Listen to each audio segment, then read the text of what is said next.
नमस्कार दोस्तों, आप लोगों ने नोटिस किया होगा लाइफ में कई बार कुछ ऐसी कंडीशंस बनती हैं, हमें ब्लड ट्रांसफ्यूजन की ज़रूरत पड़ती है और उस समय हम देखते हैं ब्लड बैंक की तरफ। ब्लड बैंक में तभी ब्लड स्टोर हो पाता है जब कोई वॉलंटरी डोनेशन करता है, क्योंकि ब्लड जो होता है वो किसी फैक्ट्री में नहीं बनता है, ना ही इसका कोई दूसरा सब्स्टिट्यूट है। सो बहुत इंपॉर्टेंट होता है कि हम ब्लड डोनेट करें। लोगों को जागरूक करने के मकसद से पूरी दुनिया भर में ब्लड डोनर डे भी मनाया गया। क्या होता है ये, इसकी इम्पोर्टेंस क्या है डोनेशन की, और डोनर को क्या बेनिफिट होते हैं ब्लड डोनेट करने से, इस पर आज हम जानकारी हासिल करेंगे डॉक्टर मीना सिद्धू जी से, जो कि professor and head of department blood transfusion government medical college Jammu है। Ma'am welcome to our show. Thank you. Ma'am, पूरी दुनिया भर में ब्लड डोनर डे मनाया गया और आपसे हम ये समझना चाहते हैं कि ब्लड डोनर का जो बनाए जाने का जो मोटिव था, मकसद था, वो क्या था, किस थीम्स के साथ इसे मनाया गया?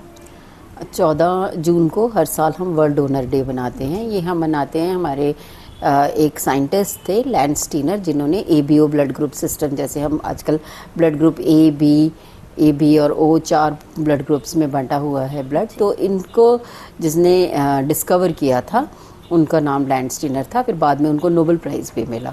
इससे पहले ब्लड ट्रांसफ्यूजन जो है वो एक ब्लाइंड प्रोसीजर होता था कि किसी को ठीक हो कोई बच जाता था उससे, कोई नहीं बचता था।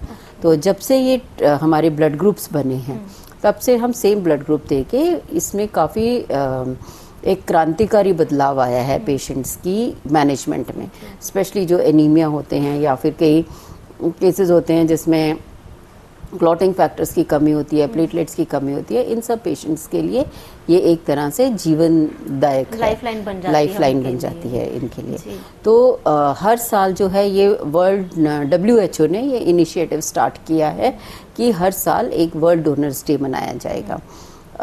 इससे ये है कि पूरे और ग्लोबली पूरे ऑल ओवर द वर्ल्ड एक जागरूकता फैलाने के लिए, और जो हमारे रेगुलर डोनर्स हैं और जो वॉलंटरी डोनर्स हैं उनको थैंक्स करने के लिए कि भाई उनको फेलिसिटेट करने के लिए, कि एनकरेज करने के लिए और उनका ऑनर बढ़ाने के लिए, उनको ऑनर करने के लिए ये एक डे बनाया जाता है कि उस दिन हम उन सब डोनर्स का, उन सब लोगों का धन्यवाद करें जिन लोगों ने अपने निस्वार्थ भाव से वॉलंटरी ब्लड डोनर दे के लोगों की जान बचाया है। मैम, जैसे आपने हमें बताया कि जो डोनेशन की इम्पोर्टेंस क्या है, बहुत सारी कंडीशंस में जो ब्लड ट्रांसफ्यूजन किया जाता है, जानना चाहेंगे। जैसे आपने कहा कि जो अलग अलग कंपोनेंट होते हैं हमारे ब्लड में, तो 4 जिंदगियों को बचा सकते हैं।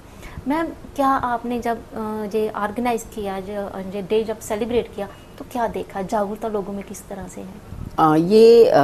हम ऑलमोस्ट हर साल ही ये डे जो है सेलिब्रेट होता है, और इस साल भी हमने सेलिब्रेट किया। और इसमें हमने काफ़ी सारे हमारे वॉलंटरी ब्लड डोनेशन कैंप्स भी लगे, अवेयरनेस लेक्चर्स भी हुए। जैसे NCC नगरोटा है, वहाँ पे हमने अवेयरनेस भी की और हमने कैंप भी ऑर्गेनाइज़ किया। फिर हमारे इन हाउस डोनेशंस हुए, इन हाउस में हमारे आउटडोर कैंप्स हुए। इन हाउस में हमारे अमर उजाला ने किया, और एक हमारे मेडिकल कॉलेज की स्टूडेंट ऑर्गेनाइजेशन है, global association of medical students हैं एक, तो वो उन लोगों ने ब्लड डोनेट किया। तो और हमारे आउटडोर कैंप्स हुए, एयरटेल है, फिर काफ़ी सारी 7-8 डोनेशन कैंप्स हमारे 2-3 दिन में हुए। मुझे तो बात रही कि आपने क्या क्या एक्टिविटीज़ की और कितना रुझान रहा डोनर्स का। ये जानना चाहते हैं कि कौन कौन लोग हैं जो डोनेट कर सकते हैं और कौन लोग हैं जो ब्लड डोनेट नहीं कर सकते हैं? इसमें एक डोनर एलिजिबिलिटी क्राइटेरिया है, जो कि एक नेशनल लेवल के ऊपर हर कंट्री ने अपना अपना एक नेशनल एलिजिबिलिटी क्राइटेरिया बनाया हुआ है। इसी तरह से हमारी भी नेशनल एलिजिबिलिटी क्राइटेरिया है डोनर सिलेक्शन के लिए। तो इसमें जो 18 से 60 साल की उम्र तक के हैं वो ब्लड दे सकते हैं, और जो रेगुलर डोनर है वो 65 ईयर्स तक दे सकते हैं। फिर उनका जो वेट है वो 45 kg से ज़्यादा होना चाहिए, और अगर 55 kg से ज़्यादा है तो हम उसका थोड़ा ज़्यादा ब्लड भी ले सकते हैं, 450 ml भी ले सकते हैं। फिर इसके बाद इसको किसी भी तरह हीमोग्लोबिन जो है वो 12.5 से होना चाहिए। जो फीमेल्स हैं वो 4 महीने में एक बार डोनेट कर सकते हैं, और जो मेल्स हैं वो 3 महीने में एक बार डोनेट कर सकते हैं। रात को अच्छी नींद ली हुई होनी चाहिए।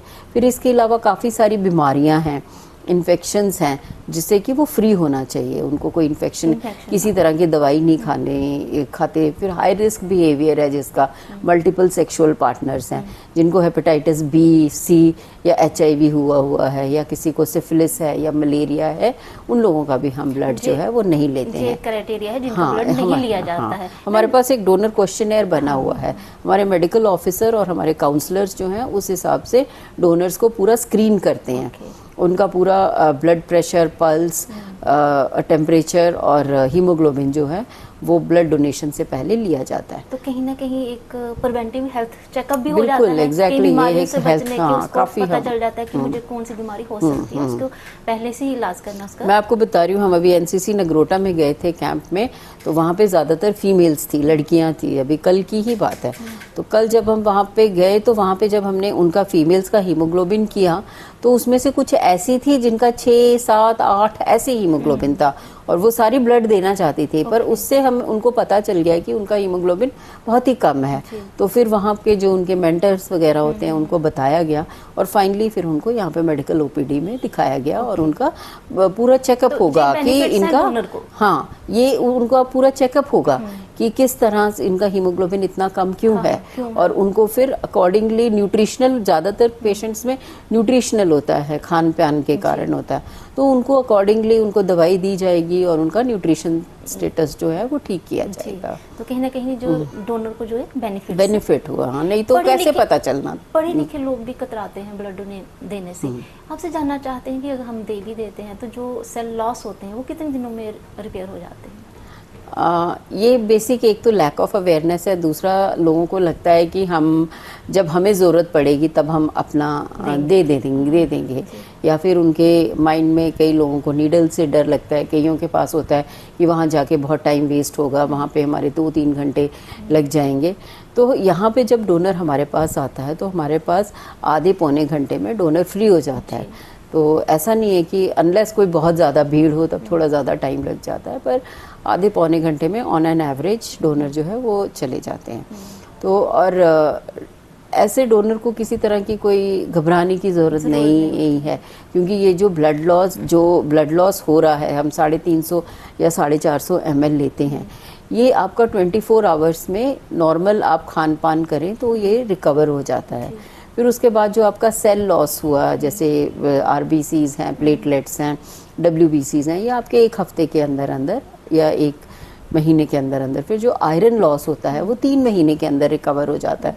तो 3 महीने के बाद आप फिर से ब्लड दे सकते हैं। कहीं ना कहीं हम जब मान के चले कि हमारे अंदर की जो एक नई ऊर्जा जो है, जो नए सेल होते हैं नई ऊर्जा के साथ आते हैं, नए सेल्स बनते हैं, और वो नए सेल्स जो हैं और 120 दिन काम करने के लिए तैयार हो जाते हैं। जी मैम, डिमांड एंड सप्लाई की अगर बात की जाए, गवर्नमेंट मेडिकल कॉलेज की अगर बात की जाए, तो डिमांड एंड सप्लाई में जो अंतर है, डेफिसिट है, उसको कितना उसको अचीव करने की कोशिश की जाएगी, पूरा है या फिर और अभी माइलस्टोन है जिनको पूरा करना हमारे एज सच हमारे पास डिमांड और सप्लाई का कोई अंतर नहीं है।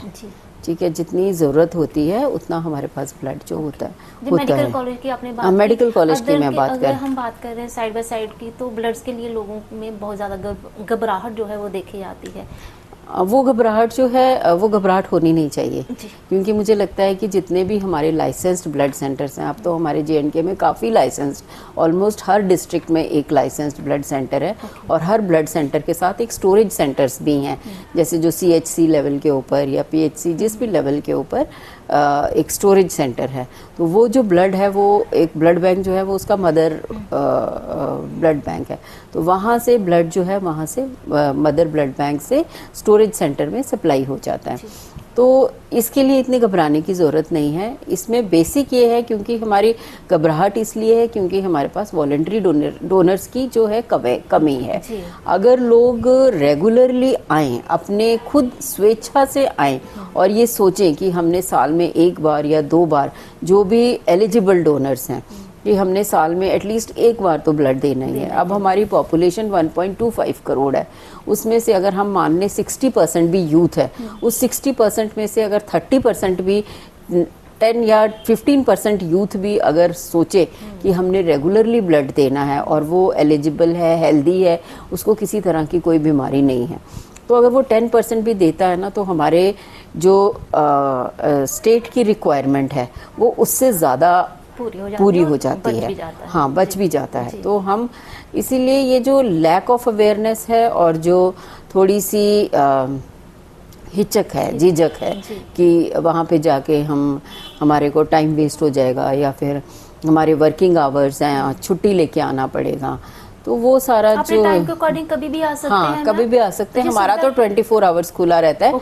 पर 5 बजे ऑफिस बंद हो जाते हैं। हम प्रेफर करते हैं कि दिन में ही सब लोग ब्लड डोनेट करें और 8 बजे तक, शाम को 8 बजे तक ही लोग डोनेट करें ब्लड, क्योंकि रात को हम सिर्फ इमरजेंसी हो या फिर हमारे पास ब्लड नहीं हो अवेलेबल तभी हम लिया जाता है। तो हमारी ये कोशिश होती है कि हम विद इन वर्किंग आवर्स या वर्किंग आवर्स से थोड़ा सा ज़्यादा हम ब्लड लें। तो ये डोनेशन की कोई एज सच प्रॉब्लम होनी नहीं चाहिए।